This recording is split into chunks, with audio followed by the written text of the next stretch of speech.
सभी दर्शकों को सादर प्रणाम। जय श्री कृष्ण। आज मैंने अपना नया YouTube चैनल शुरू किया है। इसका नाम है शास्त्र संगत। शास्त्र संगत होता क्या है? शास्त्र संगत मतलब शास्त्र के अनुसार कोई भी कार्य करना है तो उसको सिद्ध करने के लिए शास्त्र के नियमों के आधार पर चलना चाहिए। इस चैनल के माध्यम से मैं आपको अलग अलग प्रकार की जानकारी दूंगी।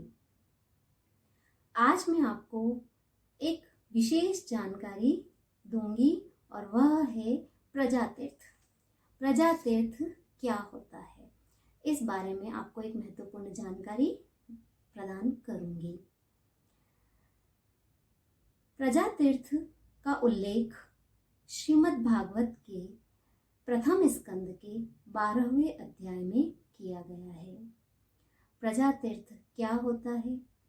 यह एक समय होता है और इसका क्या महत्व है यह भी मैं आपको बताऊंगी। परिवार में संतान उत्पत्ति होती है तो सभी प्रसन्न होते हैं, चाहे पुत्र संतति हो चाहे पुत्री संतति हो।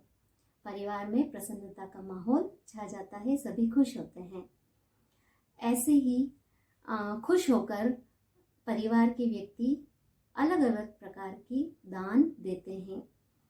तो प्रजातीर्थ का जो दान है वह भी एक विशेष दान कहलाता है और इसके बारे में मैं आपको बताऊंगी कि महाभारत काल में जब राजा परीक्षित का जन्म हुआ था, परीक्षित सभी जानते हैं उत्तरा के पुत्र थे, और अश्वत्थामा ने जब ब्रह्मास्त्र से उत्तरा के गर्भ पर वार किया था, तब भगवान कृष्ण ने अपने तप के बल पर राजा परीक्षित को जीवन दान दिया था।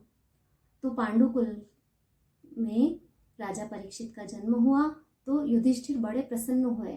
उन्हें ऐसे लगा जैसे पांडु ही आ गए हैं, उनके पिताश्री ही उनके वंश में आ गए हैं। तो राजा युधिष्ठिर भी बड़े विद्वान थे, तो उन्होंने जब राजा परीक्षित का जन्म हुआ तो जब नाल छेदन का कार्य नहीं हुआ उससे पूर्व जो दान किया था वह प्रजातीर्थ कहलाता है। युधिष्ठिर ने कई गायों, पृथ्वी, कई प्रकार का अन्न, घोड़ों, हाथियों का और सोने का दान किया था।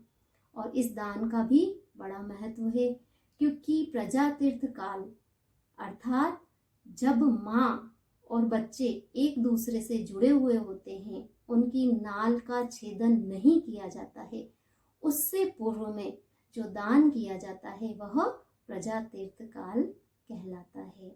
और इस दान का बड़ा ही महत्व है। यह दान अक्षय होता है और नाल छेदन करने से पूर्व तक सूतक भी नहीं होता है तो वह दान श्रेष्ठ कहलाता है। इसका उल्लेख भागवत में भी किया गया है, जो मैं आपको पढ़कर सुनाऊंगी। अनुकूल ग्रहों के उदय से युक्त समस्त सद्गुणों को विकसित करने वाले शुभ समय में पांडु के वंशधर परीक्षित का जन्म हुआ। जन्म के समय ही वह बालक इतना तेजस्वी दिख पड़ता था मानो स्वयं पांडु ही ने फिर से जन्म लिया हो। पौत्र के जन्म की बात सुनकर राजा युधिष्ठिर मन में बहुत प्रसन्न हुए। महाराज युधिष्ठिर दान के योग्य समय को जानते थे। उन्होंने प्रजातीर्थ नामक काल में अर्थात नाल काटने के पहले ही ब्राह्मणों को स्वर्ण, गोएं, पृथ्वी, गांव, उत्तम जाति के हाथी, घोड़े और उत्तम अन्न का दान किया और इसी समय को ही प्रजातीर्थ काल कहते हैं। तो हमें भी अगर हमारे परिवार में पुत्र संतति या पुत्री संतति का जन्म होता है तो नाल छेदन से पूर्व जो दान किया जाता है, हमारी श्रद्धा के अनुसार हम जो दान करते हैं वो उस समय अगर करते हैं तो वह दान अक्षय होता है। धन्यवाद। जय श्री कृष्ण।